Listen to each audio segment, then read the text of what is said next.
So ever since I made a review about visual scripting in Godot, I've been getting some requests to review another way to make a game in Godot without coding, and that's called block coding, which is really similar to Scratch, which I'm sure you've heard of. Essentially, you have these blocks that you drag and drop to make the logic of the game, and it can also be quite powerful, to be honest, since people have already made some pretty crazy stuff in it. Now, how similar block coding is going to be to Scratch, I have no idea, or what kind of games you can actually make with it is still a mystery to me. Now, it does appear to still be in development, so we might want to manage our expectations. However, it also seems to be aimed at beginners trying to use Godot, which is good. Now, GDScript is already a high-level programming language that makes coding much easier for beginners, so a higher level version of that in the form of visual programming is going to be interesting to check out. Now, to get this plugin, which at the time of my recording is at version 0.8, you have two ways. Download it from Godot asset library in the web and then put the files in your project folder, or just use the asset lib in Godot itself. Either way, you should enable the plugin in project settings for it to actually work. And after that, you should have the block code panel down here, which means you have done the setup correctly. So with that out of the way, I went ahead and created a simple 2D level just so we have something to work on. And I do believe you can only make 2D games with block coding for now, because when I tried to work on 3D, it didn't really have the necessary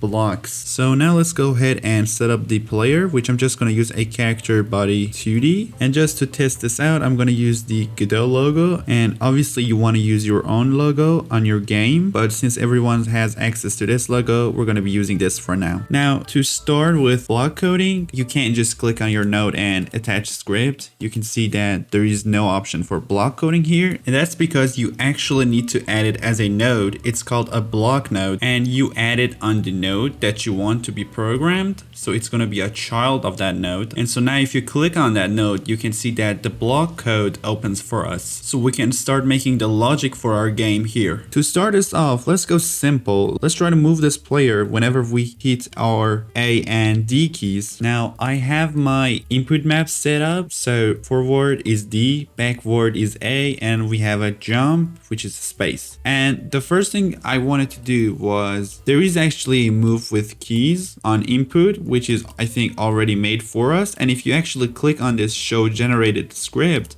it shows you the actual GD script that it has generated. Now before we play this, just make sure you put it on every frame and not just when starting. You can see I can move left and right, but I also can move up and down, which is not really what we want. We want to be able to jump up and down, but not walk up and down. So I think I'm going to have to create it from scratch. Now, the way I'm going to be doing this is, first off, I'm going to delete this, and I'm going to make two variables, one for my X velocity and one for my Y velocity. And these are going to be of type int. So first things first, let's set the X velocity to 0 at the start of the frame. And then let's make sure that we capture the input of the player. So if statement, and on input, we're going to make sure that we catch the input, let's say forward. If the player has pressed the forward key, then what we want to do is set the X velocity to be something like, I'm just going to combine the speed and the velocity. So let's say 150. Something like that. And we could say else if on the bottom here, else if input, and and this is going to be backward. I'm just gonna say X, set X to minus 150. Now to see this working, let's go ahead and call the set velocity and then finally move and slide. Now you might think you can just put the X value here, but that's not gonna work because this thing here expects a vector too. So we're gonna grab one of these guys from here and put the X value there and just put 0 for Y. For now, you can see we can move left and right like before, but we can't jump yet. And honestly, jumping is why we are making this from scratch. So let's go ahead and quickly implement the jumping functionality. Now, just like with the X velocity, we're going to change the Y velocity ourselves. Let's go ahead and check if we are on the ground. And that is very simple. You want to go ahead and put the if statement just below the else if. And let's go ahead and grab this is on floor property here.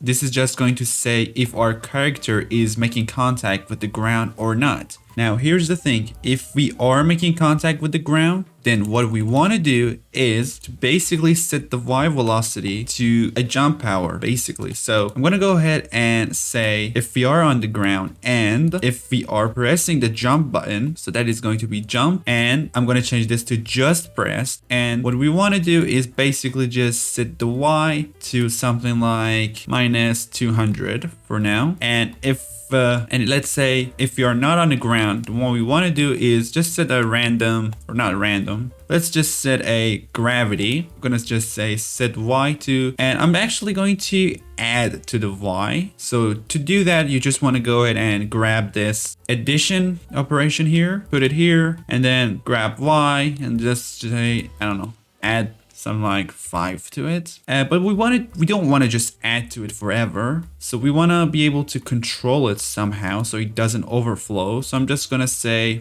add to it until Y is less than or equal to, I don't know, let's say something like 500 should be enough. So if we test this right now, well, first we actually need to put the Y on the velocity. And if we test this, we can see that we can jump, and that's basically the simplest way I could think of implementing such functionality in block coding. Now, if you thought I'm gonna stop here, you are mistaken. I want to find out the limits of block coding, so let's continue. So now I wanted to add these coins for the player to be able to pick up, so I added an area 2D node with the collision shape and sprite. So now the only part left was the block coding. Now conveniently, it does give us a node that will run when the player collides with this node. And all we need to do after that is to check if that thing we're colliding with is in the group of player, which I just made. And if that is the case, call the add score method on the UI group, which again I just made. And then we want to destroy the current coin, so we'll just call it remove. Now I'm going to go back to my main scene and create a label to show my score and handle the sound when we pick up a coin and count our score. Also, this is going to be the node that we'll create the block code for. So here what we want to do is basically create the method add score and add the score and play the sound. Now to play the sound, you want to first load it on when starting block, and then you actually give it a name, and then on add score you want to call that name again and play it. And for the score, let's go ahead and create a new variable, call it score of type int,